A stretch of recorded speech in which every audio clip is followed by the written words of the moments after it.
अस्सलाम वालेकुम व्यूअर्स, मैं इरफान असकर और आप देख रहे हैं आपका अपना यूट्यूब चैनल। और इस चैनल पे हम कोशिश करते हैं कि बहुत ज़्यादा हम शकील किस्म की बातें ना करें, ऊपर ऊपर की हल्की बातें करें, अवामी जो सोच है उसके हिसाब से बातें करें। और इसमें हम किस हद तक कामयाब होते हैं वो आपके लाइक्स और व्यूज़ से हमें अंदाज़ा होता है। इसलिए आप सब्सक्राइब भी ज़रूर कीजिए और बेल का बटन भी ज़रूर दबाइए ताकि हमारे लिए आगे इस पे काम करने के लिए आसानियाँ पैदा हों। आज का जो टॉपिक है वो बड़ा अजीब सा है। वो टॉपिक है सिफारिश का, कि सिफारिश किसी को कहाँ तक लेके जा सकती है, किसको कैसे काम करवा सकती है, किसको कैसे चीज़ें मनवा सकती है। इस पे हम बात करेंगे और साथ हम बात करेंगे धानी के हवाले से, जिनका फ्यूचर अभी शुरू हुआ है लेकिन वो कहाँ से कहाँ और कैसे कैसे कहाँ से आगे जाते जा रहे हैं, और उसमें सिफारिश का आंसर है या और कौन से अनासर शामिल हैं वो आज हम जिक्र करेंगे। लेकिन फास्ट बॉलिंग जो है हम रिजेक्ट नहीं कर सकते या इसको माइनस नहीं कर सकते अपनी क्रिकेट की और पाकिस्तान क्रिकेट की हिस्ट्री से। मैं बहुत दूर नहीं जाता, आपको लेके जाता हूँ सरफराज अहमद के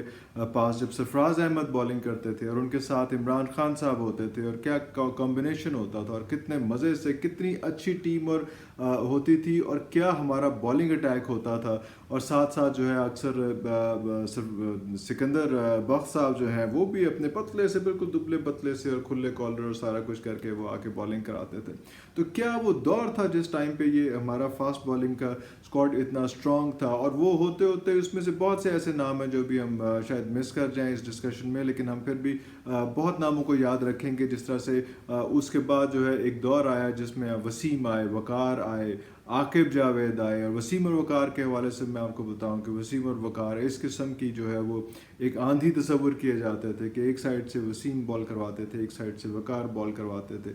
और दुनिया के किसी भी प्लेयर का जो है वो हमारे सामने, किसी भी बैट्समैन का खड़ा होना जो है वो हमारे लिए, हमारे सामने मुश्किल हो जाता था। ये बड़ा दौर देखा है हमने। आकिब जावेद का आपको याद होगा, जब आकिब जावेद ने शारजाह के अंदर जो है वो इंडिया की टीम को, इंडिया के प्लेयर्स को ही जो है वो हैट्रिक की और बड़े फ़ख्र के मोमेंट्स थे। और शारजाह तो एक ऐसा हमारा जो है वो एक दौर रहा है, एक टाइम रहा है जब हमने बेहतरीन से बेहतरीन बॉलर्स और बैट्समैन भी प्रोड्यूस किए हैं और वहाँ पे जाके मैचेस होते थे। बड़ा मज़े की बात थी। ये एग्रेशन भी बहुत ज़्यादा था। जब एक दफ़ा हम आकिब साहब के साथ बैठे हुए थे, आकिब जावेद के साथ, तो उन्होंने बताया कि शारजाह में तो ये सिचुएशन होती थी और इतनी हमारी दहशत होती थी इंडिया के ख़िलाफ़ के, जहाँ पे जब भी हम बाज़ारों में, जब दुबई में या शारजाह में कहीं किसी बाज़ार में किसी मार्केट में घूम फिर रहे होते थे, तो वहाँ पे जैसे ही वो इंडियन प्लेयर्स आते थे तो वो हमसे इतने घबराते थे, इतने डरते थे कि वो इधर उधर होकर निकल जाते थे, वो किसी पतली गली से होकर निकल जाते थे, हमें फेस नहीं कर पाते थे। और हम उस वक्त भी बड़े डिसेंट लोग थे, बड़े ज़बरदस्त, बड़े मुनज़्ज़िम लोग थे। तो जब हम ग्राउंड के अंदर उतरते थे तो इतने इतने जिस तरह से एक जंग में उतरने का हुक्म है कि जिस तरह से, जितने उस वक्त थोड़ा सा आप तकब्बुर भी कर सकते हैं, थोड़ा गुरूर भी कर सकते हैं, थोड़ा सा एटीट्यूड भी दिखा सकते हैं, क्योंकि आपने दुश्मन के ऊपर जो है वो अपना गलबा भी हासिल करना होता है, आपने उसके ऊपर हावी भी होना होता है। तो वो एक बड़ा ज़बरदस्त किस्म की सारी सूरत हाल होती थी वहाँ पे। बड़े बड़े मज़े के वाक़यात हैं इन बॉलर्स के, फास्ट बॉलर्स के हमारे, जब ये लोग मैदान में उतरते थे। शारजाह में तो यहाँ तक हो गया कि इंडिया को रिक्वेस्ट करनी पड़ी कि जी शारजाह में हमने अब आके नहीं खेलना आपके साथ, इतनी उन्होंने मार खाई। ये तो उसके बाद के हमारे हालात हैं कि ऐसे सूरत हाल हो गई कि जनाब हम इंडिया से इतना ज़रा मुश्किल में आ गए। वरना शारजाह में और इस मौके पे, इस जगह पे तो हमने बहुत बहुत उनके साथ जो है वो अजीब किस्म की उनको, उनकी रसवाई का सामना जो है वो किया हुआ है। खैर, उससे थोड़ा सा हम आगे निकलते हैं तो हम आते हैं यहाँ पे जो बाकी प्लेयर्स आते हैं उसमें उसमें शोएब मलिक कह रहा हूँ, शोएब मलिक जो है वो उम्मीद है कि इस वक्त क्रिकेट टीम में दोबारा आ जाएंगे वर्ल्ड कप के लिए। उसमें तो we have very high hopes for him. मैं शोएब अख्तर की बात कर रहा था। क्या पेस थी और क्या वो भागना था और किस तरह से वो आके गेंद करवाते थे और दुनिया की फास्टेस्ट बॉल भी उन्होंने करवाई। और उनके बारे में आप जाते हैं तो आप बहुत इंडियन शोज़ वगैरह में जब बात होता है फास्टेस्ट बॉलिंग का तो उसमें कहा जाता है, ख़ास तौर पे जिक्र किया जाता है कि यार जो शोएब मलिक को फेस करना जो है ना, वो हमारे लिए जो है वो क़यामत होती है। वो बेशक सचिन तेंदुलकर हों या बाकी हों, कोई भी हों, वो सब लोग जो है वो इसको फेस करने से, शोएब اختر کو فیس کرنے سے گھبرایا کرتے تھے. یہ ایک بڑے مزے کی بات ہے. ایک دفعہ یہ بھی بات ہوئی کہ کچھ جب وسیم اور وقار چلے گئے تو شعیب اختر بالنگ کرتے تھے, تو یہ واقعہ مشہور ہوا کہ کسی نے کہا کہ جناب کہاں گئے شعیب کے ساتھ, اب وہ والی بالنگ نہیں ہوتی شعیب اختر کی جو پہلے ہوتی تھی, تو وہ کیا بنا اس میں. تو وہ کہتے ہیں کہ یار جب سے وسیم اور وقار گئے ہیں تو اس کے بعد سے میرے سے بالنگ نہیں ہوئی. وجہ پوچھی گئی کہ کیوں نہیں ہوئی, کیا ہوا ہے. کہتے ہیں جب میں جاتا تھا, میں پھر رن اپ پہ جاتا تو ایک سائڈ پہ وسیم کھڑے ہوتے تھے, ایک سائڈ پہ وقار کھڑے ہوتے تھے, اور مجھے بتا رہے ہوتے تھے کہ سامنے والا پلیئر جو ہے اس کی یہ باڈی لینگویج ہے, اس کا یہ بیک گراؤنڈ ہے, اس نے اس طرح سے کھیلتا ہے, اس کا یہ کرکٹنگ کیریئر ہے, تو اس لیے اس کو اس طرح کی گیند کروائیں اور اس طرح سے اس کو کھلائیں گے تو وہ زیادہ مشکل میں رہے گا. اور میں کہتا ہے کہ میں جو ہے میں صرف ان کے ایکسپیرینس پہ اور اپنی پیس پہ میں کھیلتا تھا کہ ایک بال میں نے کروا دی ہے, اس پہ کیا سچویشن ہوئی ہے, کیا صورتحال بنی ہے, اس کے بعد جو ہے وہ وسیم بتائیں گے یا وقار بتائیں گے کہ یار اس بال پہ اس نے ایسے بیہیو کیا ہے تو اس کا مطلب ہے کہ اگلی بال پہ تم نے اس طرح سے کھلانا ہے. یہ ایک بہت بڑا مسنگ لنک ہے. وسیم وقار سے پوچھیں, عاقب جاوید سے پوچھیں, تو وہ کہتے ہیں کہ ہمارے پاس جو ہے وہ خان صاحب ہوتے تھے, عمران خان صاحب ہوتے تھے, جو کھڑے ہو کے ہر بال کے بعد جو ہے وہ بتاتے تھے کہ یہ سچویشن ہوئی ہے, یہ صورتحال آئی ہے, اب تم نے اس طرح سے کرنا ہے. وہ چیزیں ہوتے ہوتے آہستہ آہستہ آبویسلی ڈیٹیریٹ ہو گئی. میں تو بڑا اس مائنڈ سیٹ کے ساتھ ہوں کہ ہمارا جو کیپٹن ہوتا ہے نا وہ آپ کا فاسٹ بالر ہونا چاہیے, کیونکہ وہ ہمیشہ اگریسو ہوتا ہے, وہ جو ہے وہ ٹیم کو گیم کو لے کے چلتا ہے.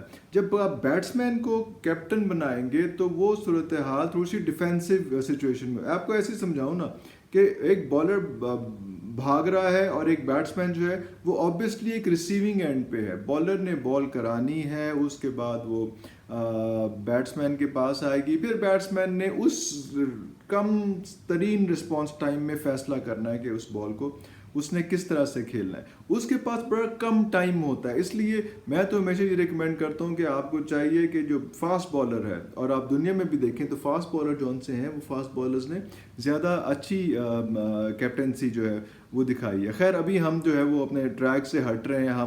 ہم نے ابھی عبدالرزاق کا ذکر نہیں کیا, وہ کیا اس کی پیس تھی, کیا وہ بیٹنگ بھی کرتا تھا ساتھ بالنگ بھی کرتا تھا.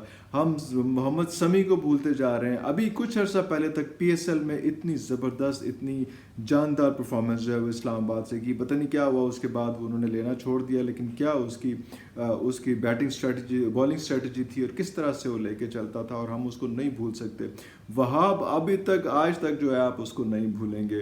اب آپ سہیل تنویر ابھی تک آج تک جو ہے وہ اتنا اچھا, ابھی اس نے اس میں پچھلے دنوں جو ہے پی ایس ایل میں پھر اچھی پرفارمنس دے کے جو ہے وہ اپنے آپ کو پھر ان کیا ہے. آپ عمر گل کو کیسے بھول سکتے ہیں, وہ جو کیا ڈیسنٹ اور کیا سوبر وداؤٹ اینی کنٹروورسی جو ہے وہ لے گیا تھا. اب میں نام بھولے جاتے ہیں نا اس میں. اب آپ محمد آصف کے اگر وہ کنٹروورسی اور وہ صورتحال نہ آتی تو محمد آصف سے بہترین بالر اس دور میں ہمارے پاس کوئی نہیں تھا.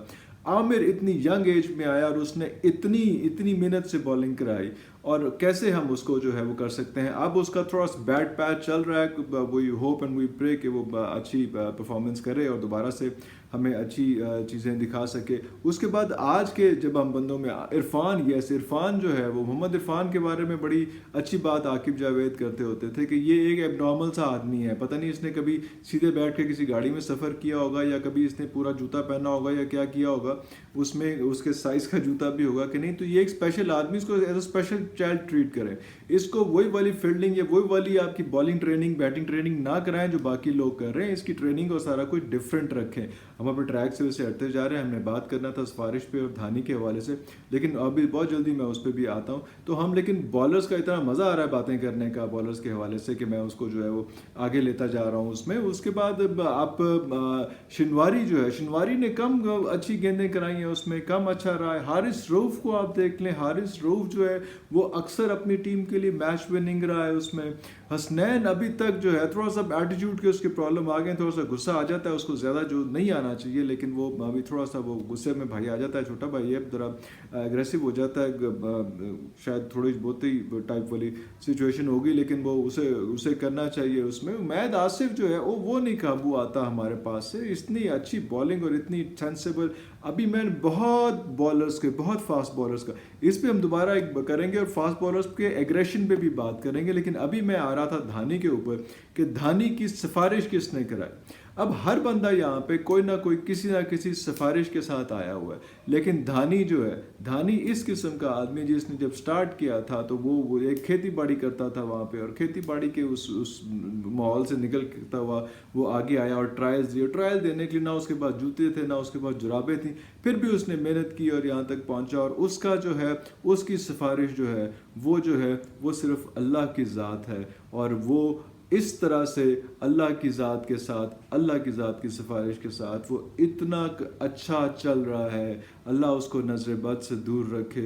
और किस तरह से हम देख रहे हैं कि बाकी जो टीम में सिफारिशी आते हैं उनको इन आउट और फिटनेस के कितने कितने मसाइल आते हैं। मैं जिक्र बार बार नहीं करना चाहता, लोग कहते हैं कि मैं उसके बारे में थोड़ा सा ज़्यादा सेंसिटिव और ज़्यादा एग्रेसिव हो जाता हूँ, मैं उसके बारे में बात नहीं करता। लेकिन अभी हम इसको यहाँ पे वीडियो को ख़त्म करेंगे। लेकिन आपको जो मेन पॉइंट है इसमें बताने वाला, वो जो है, जिसकी सिफारिश अल्लाह कर रहा होता है ना, उसके रास्ते कोई नहीं रोक रहा होता। और इंशाल्लाह हम इसको बहुत जल्दी धानी को वर्ल्ड कप में बेहतरीन परफॉर्म करता हुआ देखेंगे।